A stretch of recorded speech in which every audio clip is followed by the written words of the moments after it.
Hi hello నమస్తే welcome back to our channel Sri Lasya. మన ఛానల్ని ఎవరైనా ఫస్ట్ టైం చూస్తున్నట్లయితే వీడియోస్ నచ్చితే please do like share and subscribe to our channel. ఈరోజు అయితే నేను ఒక హెల్తీ డైట్ రెసిపీ చూపించబోతున్నాను.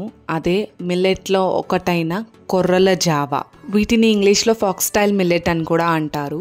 వీటి హెల్త్ బెనిఫిట్స్ అలాగే ఈ జావా ఎలా చేసుకోవాలో చూద్దాం. నేనైతే దీన్ని బ్రేక్ఫాస్ట్ కిందకైతే తీసుకుంటున్నాను ప్రజెంట్. ఈ చిన్న టీ గ్లాస్ చూపిస్తున్నాను కదా, ఆ టీ గ్లాస్కి 2 గ్లాసెస్ తీసుకున్నాను కొర్రలు నీట్గా వాష్ చేసేసుకొని 8 hours పాటు అయితే నానబెట్టుకుంటాను. మిల్లెట్స్ తినడం వల్ల చాలా ఆరోగ్య ప్రయోజనాలు అయితే ఉన్నాయి. అందులో కొర్రల వల్ల ఏమేమి హెల్త్ బెనిఫిట్స్ ఉన్నాయో ఇప్పుడైతే తెలుసు. కొర్రలు తినడం వల్ల నరాలు బలపడతాయి, అలాగే విటమిన్ B12 కూడా అధికంగా ఉంటుంది ఈ కొర్రల్లో. అలాగే హార్ట్ హెల్త్కి కూడా చాలా మంచిది. నర్వస్ సిస్టమ్ స్మూత్గా ఫంక్షన్ అవ్వడానికి కూడా మంచిగా హెల్ప్ అవుతుంది. ఇన్సులిన్ని తగ్గిస్తుంది, అలాగే కొలెస్ట్రాల్ని కూడా తగ్గిస్తుంది. టైప్ 2 డయాబెటీస్తో బాధపడే వాళ్ళకి కూడా ఈ కొర్రలు తీసుకోవడం వల్ల ఎన్నో ఆరోగ్య ప్రయోజనాలు అయితే లభిస్తాయి. నీట్గా వాష్ చేసేసాను కొర్రల్ని. దీన్ని అయితే 8 hours పాటు అయితే నానబెట్టేస్తానమాట. సిరిధాన్యాల్లో ఏ మిల్లెట్ అయినా కూడా మనం ఇలాగే చేసుకోవచ్చు జావని. సో అందుకని నేను శాంపిల్కి మీకు కొర్రలు చూపిస్తున్నాను. 8 hours పాటు నానబెట్టేసిన తర్వాత 8 hours తర్వాత మళ్ళీ నీట్గా వాష్ చేసుకొని మంచినీళ్ళు పోసుకున్నాను అనమాట. దీంట్లోకి టేస్ట్కి సరిపడంత కొంచెం రాళ్ళు ఉప్పు వేసాను. దాని తర్వాత దీన్ని బాగా బాయిల్ చేసేసుకోవాలి. జావక్ కాబట్టి కొంచెం నీళ్ళు ఎక్కువే పోసుకోండి. మనం సిరిధాన్యాలతో అన్నం కూడా వండుకోవచ్చు, ఇంకా ఉప్మా చేసుకోవచ్చు, పొంగల్ చేసుకోవచ్చు.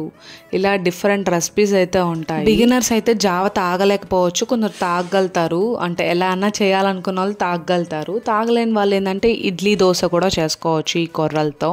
కొర్రలనే కాదు, సిరిధాన్యాలు వేటిలతో అన్నా కానీ మనం ఈ అన్ని రెసిపీస్ చేసుకోవచ్చు. ఇక్కడైతే మెత్తగా ఉడికిపోవాలన్నమాట ఈ కొర్రలు. చూసారా ఎలా ఉందో? ఇలా బాగా ఉడికిపోయిన తర్వాత కొంచెం వాటర్ అలాగే ఉంటాయి. నైట్ అంతా మనం ఇలా వదిలేస్తాము. ఇంకా మట్టి పాత్రలో చేసుకుంటే ఇంకా మంచి బెనిఫిట్స్ ఉంటాయి. నైట్ అంతా మళ్ళీ ఒక 8 hours పాటు అట్లే పెట్టేయడం వల్ల నీట్గా ఫర్మెంట్ అవుతుంది ఈ జావా అనేది.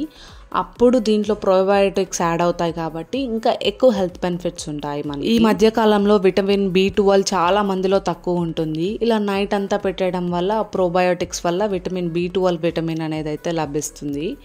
ఈ పక్క రోజు ఇలా ఉంది. దీంట్లోకి ఇప్పుడు మనం బటర్ మిల్క్ మజ్జిగ యాడ్ చేసుకోబోతున్నాము. మజ్జిగ యాడ్ చేసుకొని తాగేసేయడమే, రెడీ టు సర్వ్. మిల్లెట్స్ ఇప్పుడు ఎక్కడైనా దొరుకుతున్నాయండి. సూపర్ మార్కెట్స్లో కానీ ఆర్గానిక్ స్టోర్స్లో కానీ బాగా దొరుకుతున్నాయి. ఇప్పుడు దీనిలోకి అయితే బాగా మజ్జిగ వేసేసి కలిపేయడమే. కలిపేసుకున్న తర్వాత మినిమం 2 glasses తాగండి. సో దట్ మీరు మధ్యాహ్నం లంచ్ లేట్ అయినా కానీ ఫుల్ఫిల్లింగ్గా ఉంటుంది, మీకు ఆకలేదు. అదే 1 glass తాగారనుకో 12కి అంతా ఆకలేసేస్తుంది అనమాట.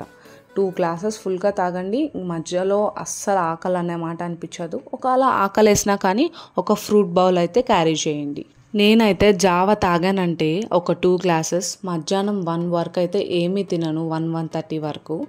దెన్ ఒక్కొక్కసారి అయితే నాకు ఆకలేస్తుంది, ఒక్కోసారి ఏమనిపించదు. బేస్డ్ ఆన్ లైక్ ఆ రోజు మనం తిరిగే దాన్ని బట్టి వర్క్ బట్టి ఉంటుంది. మజ్జిగ కలిపేసిన తర్వాత నా జావా అయితే రెడీ అయిపోయింది. ఎంతో టేస్టీగా. అంటే ఫస్ట్లో కొంచెం కష్టంగా ఉండేది. నేను పచ్చడి నంచుకొని తినేదాన్ని. పోను అలవాటు అయిపోయింది నాకు కూడా.